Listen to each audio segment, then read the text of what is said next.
So I got a 2009 Ford Escape in here, working on it. It needs a pass Missouri State inspection. Missouri State inspection, you can't have a check engine light on for emissions, and then they go over the safety of the vehicle, like the suspension and all that. Now, it has a P0171 and a P0174, lean on bank 1 and lean on bank 2. And I just kind of did some preliminary checks. It does have an exhaust leak, it sounds like. So I was wondering if that was the issue. But I don't know. I haven't really located the exhaust leak yet. I can just tell when I started up. This was off right here, kind of laying down. But I don't think that would cause the P0171 because that's well before. I mean, the air goes in here, and all you're doing is just kind of taking this little spoiler thing off. But I did hook a smoke machine up to it. I got it hooked into the brake booster there. I'm going to go ahead and turn it on and see what we find. The long-term fuel trim, we're at 35, and then I just had idling short terms, 25, negative 25, negative 25, so it's got a pretty good leak in it. And I'm already starting to see smoke back here. A little bit coming out of here, which that's probably pretty normal. The throttle's probably not closed all the way, 100%. But I'm getting a pretty good leak out the back here. And it's going underneath this air box somewhere. Might be the intake gasket. Let's take this air box off real quick and see if we can see closer where it's coming from.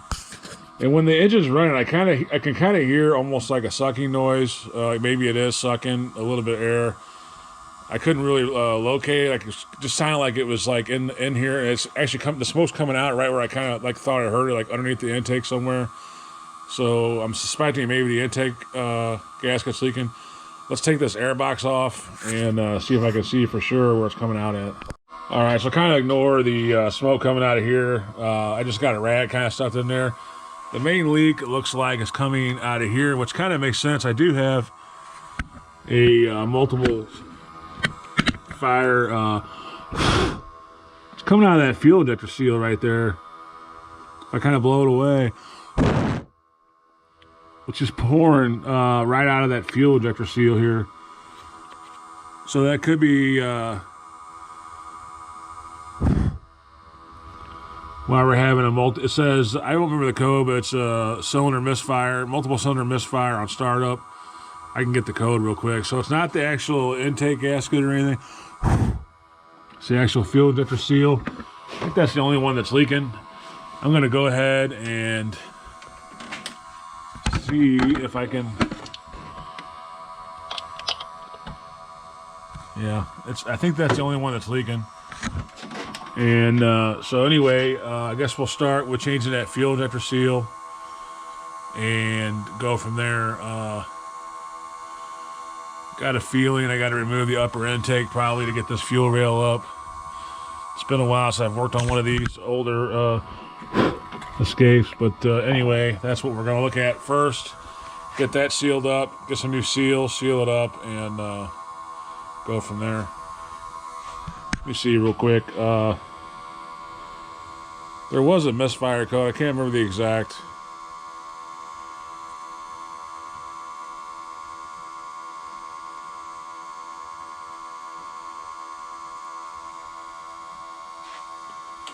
Code it was. Oh, I got the key off. Let me turn the key back on real quick, and then we'll look and see which code that was. All right, so we got the lean system lean 1 and 2, 171, 174. Then we got a repeat of the 171, which I believe that is bank 1 on this, so that would make sense. And then the other one's P0316, misfire detected in the first 1,000 revolution startup. So that could be caused by that fuel injector seal. So what I'm going to do is, I guess, call her, see what she wants to do. We'll probably just replace all the seals on the fuel injector, which I believe is going to require taking this upper intake off to get the fuel rails up. So it's going to kind of be tedious, but anyway, that's where we're going to start at. I don't see any other ones leaking. But of course, if you're going to pull this fuel rail up, you might as well change all of them while you're doing it. So that's where we're at on this, and we'll get started on it. I'll go find out if I can get the seals today and all that good stuff, and then we'll go from there. All right, so I went ahead and started taking this manifold off. I'll go ahead and go through it real quick with you. You got a connector here for your throttle body. You have a connector back here. You have a, I believe it's part of the purge valve solenoid. You need to push in on the gray part and pull it up. That'll release it. You have two back here. That's just a regular clamp. Pull that back, pull it off. You have another one right here. I think it goes to PCV. Just pull the clamp back and pull it off. You have the connector right here that comes on. It's a yellow connector. You just press down and it pull out. You have the EGR valve back here. And on the EGR, you have two 10mm bolts that go in right here. Just take those off, and then this should be free enough to you don't have to take it off. Just take the bolts out, and that'll free up the manifold. Then you have two bolts way down in here that hold the bracket on. They're two 8mm bolts, and you can see the first one, but you can't hardly see the one behind it. So just take your first one out, it's 8mm, and then just file the bracket over underneath the EGR, kind of a little bit past it. There's another bolt, and that'll loosen it up. And then you have your 8mm bolts here on the manifold itself. And I believe that is it. Of course, you got the air box and all that. You take that off, just flathead screwdriver. And that should be it. And then you should be able to, you can see the manifold's loose. So I'm going to go ahead and use both hands and pull it out of there carefully. I went ahead and ordered a new upper plenum gasket for it. Since we're going to have it off, we'll go ahead and replace that. And I ordered all new fuel injector seals for the fuel injectors. We'll replace those. So I'm going to go ahead and pull this manifold out of here, and then we'll start taking this fuel rail off. All right, so I went ahead and pulled the plenum off. I went ahead and put some towels down the hole so I don't lose anything down there. Normally I just put a big piece of Gorilla Tape across that, but I can't find my Gorilla Tape, which kind of makes me mad. So that's just where we're at. So anyway, I'm going to go ahead and start pulling this fuel rail off, take a cat claw and get this, pull that away, and then we'll go ahead and release this. We should just push in, I think, on these, and then that should release the fuel rail. You're going to lose a little bit of fuel if you want to put a towel under there, and then we'll start taking this fuel rail off. I'll probably leave the electrical connectors on until I get it pulled up a little bit. Those look like 8mm bolts, so it looks like we got 4 8mm bolts and the connector there, and then this fuel rail should come up. All right, so I went ahead and pulled the fuel rail out with those 4 bolts. On this connector here, you have to separate the behind it, pull this part up. You can kind of see where it kind of pushes in and pulls up, and then you just push it up from behind or underneath, and that'll pull this, allow this to unrelease from the fuel rail. So I went ahead and once you get the fuel rail up and out of there, it's easier to disconnect all the electrical injectors while it's up. And you can see the one that was leaking real bad actually came out with the rail. On the other side, all of them came out with the rail, and then 2 of them stayed in. So I'm going to have to pull those out individually carefully and put new seals on them. And here's a seal. It's actually laying, when I pulled it out, it fell out and was laying on the manifold. And you can see it's in pretty rough shape. So that's, and it's not, yeah, it's pretty hard too. Like it's dried out real bad. And you can see these have 2 seals per injector. There's one on the top. You can see that one's kind of still in there. And then there's one on the bottom, which you can see here. There's the bottom one. So there's 2 per injector. We're going to change all, both of them. So anyway, that's where we're at. I'm kind of waiting for the seals to show up, and then we'll start changing the seals. All right, so I got the rail over by my bench right now. I'm just going to go ahead and take these out one by one and put them back together one by one. This is one of the ones that stayed on the engine itself, on the intake. And so I had to take this clip off. I'm going to take it off to reinstall it, of course. But all you got to do to take this clip off is just get underneath the flat part right here and pull up on it. It should slide right out.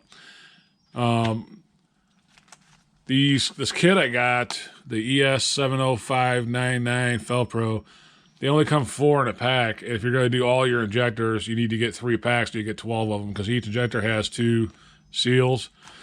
So obviously you're going to need 12 seals altogether to to finish it. So anyway, I'm gonna go ahead and put these on. And I know everybody uses a little something different, or people argue about this. I go ahead and put the seals on, and then I just use a little bit of Vaseline. I don't put a ton of it on there because you don't want to get it clogged up in your injector nozzle or anything like that. But just get it where you lube the outside of the seal a little bit, and it'll help it slide in and out and lubricate it.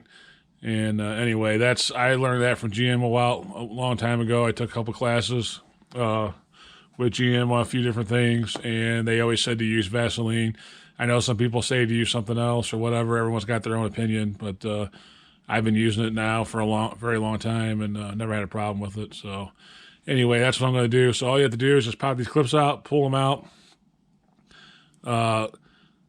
put your seals on, put a little lube on them, pop them back in, put the clip back on, and then we'll go over and press this rail in. So I'm just going to go ahead and change all the seals and all these real quick, and start putting it back together. Hopefully we got rid of this P0171 and 174.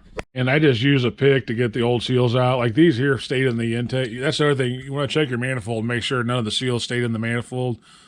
On this side here, all three of them stayed in the manifold. So you got to take a pick.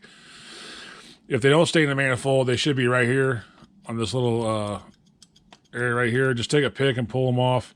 I went ahead and got the two new seals on this one, and I just lightly coated it with some Vaseline. So I'm just going to go ahead and put these back in. And you want to kind of orientate them the right way, just so you can spin them. No, actually on these you can't spin them because, yeah, so these have to be oriented the right way when you put them back in so that you can hook your wires back up in the right way. And that bracket that goes on, this little bracket, the injector has two little grooves that it kind of snaps into. So you really can't spin these once you get them installed. So you want to orient them the right way for your electrical hookups. So I'm gonna go ahead and just push these back in. You don't have to press real hard. You'll kind of feel them pop in. We'll put the steel bracket back on, do the rest of them, and then we'll just go over. And like I said, you're gonna lube the bottom of each seal. Then we press the rail in. You'll kind of feel them snap into the hole in the manifold. All right, so after you got the O-rings lubed on the bottom, go ahead and set it in there, or get it close to being set in there. Then hook up all your connectors. It's a lot easier on this particular engine to do it while the fuel rail's out than trying to fish it in there while it's in. Once all those are hooked up and you got your little wire looms back in the connectors and all that, set it down in there. Make sure all the injectors are lined up in the hole. Sometimes you'll get one that doesn't want to sit down right or whatever. Just make sure they're all in the hole, kind of put them down, just push it down a little bit by hand. And then I put all the bolts in. I just kind of work at a crisscross pattern, the 4 bolts, and just bring it down slowly at a time. That way they all go down evenly and they seat.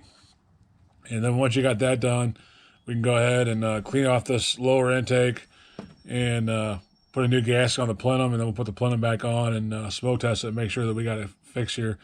So like I said, you're just going to go through and, you know, push in all your wires that came loose on the rail before you put the plenum back on. That way everything's back where it's supposed to be. And we'll go ahead and take these rags out, clean that up, and bring the plenum over and put a new gasket on it. Yeah, so that's where we're at. Now, technically, these plenum gaskets are reusable, but I'm sure I haven't even looked. I know this car has probably got some miles on it for being a 2009. So I'm going to go ahead and replace it with a new Felpro gasket. Just get a pick or whatever, and you should just be able to, that should just slip right out, and then we'll just put the new one in. It doesn't need any seal or anything. Like I said, they are reusable, but just because of the mileage of this vehicle, and I don't think it's been off, we'll go ahead and put a new one on real quick. So just go ahead and use a pick or whatever, pull that off, set the new one in, snap it in, and then we'll just set it back on there. All right, so I got the plenum installed. There is a pattern on this. You're going to go 1, 2, and then 3, 4, 5, 6, and then 7. And what it is 89 inch-pounds, and then additional 45 degrees. So like I said before, 1, 2, 3, 4, 5, 6, and then 7. That's the torque pattern. So you're going to do first round, 89 inch-pounds, second round, quarter turn. So at this point, I'm just going to go ahead and just hook everything up. The intake gasket does come with a new EGR gasket, so you don't have to worry about that. And I'm just going to go ahead and just hook up the little random stuff that we got left, and then we'll go ahead and smoke test it before we try to start it. All right, I got it back together exactly how it was the last time we smoke tested. You can see your smoke coming out of there. Like I said, the throttle blades are probably not closed 100%, so that's why it's coming out that way. We don't have any smoke coming down by the injector. Since we took the fuel rail off, you are going to cycle the key a couple times and get the fuel pressure built back up in there before it'll start. So I'm going to go ahead and do that, put the air box back on. If you remember correctly, we had, I think 35 or 25 on the fuel trims, short term and long term. So I'm going to go ahead and put the air box back on, and then we'll fire it up and see if the fuel trims start to correct themselves. And if they do, then we're in good shape, and she'll be able to get the emissions part passed on her car. She does have an ABS traction control light on. We'll check that out in the next video. But right now we're going to concentrate on this check engine light.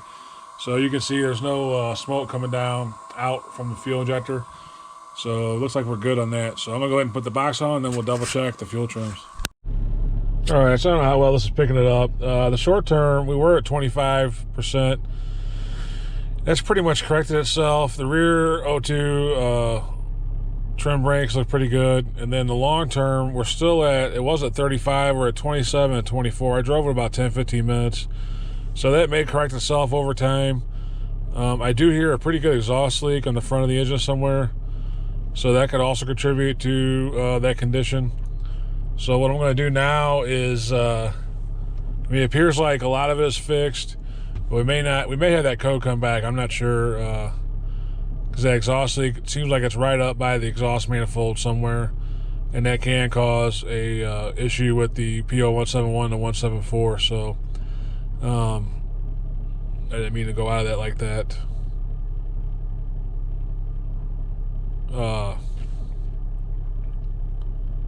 So I think we definitely fixed a lot of the problem, but and like I said, the short term looks pretty good at idle, so it may correct itself and it may be fine. I don't know how long it takes these Fords to correct the long term fuel trim, but when you're driving, the long term does come down over time, so it may be fixed. But I do think there's exhaust leak that's not going to pass inspection, and so we're at that. I think that's what the next thing to look at. She does have the ABS and the traction control light on. I'm supposed to look at that today, so I'm going to go ahead and do that. So anyway, this is, and I realize not everybody's got a smoke machine to smoke out their, leaks or whatever, but you could pay a shop to do a smoke test, and then, or even pay for a diagnosis and then do the injector yourself. It's pretty straightforward on those. So anyway, that is where we're at on this car. Like I said, with the look at the short term, I would say it's fixed. I don't like that the long term didn't come down very much. It was at 35, it's at 27 after driving about 15 minutes. So it may come down the rest of the way over time. Like I said, I don't know how long these usually take to adapt, but right now I would say it's fixed. So anyway, thanks for watching. As always, God bless.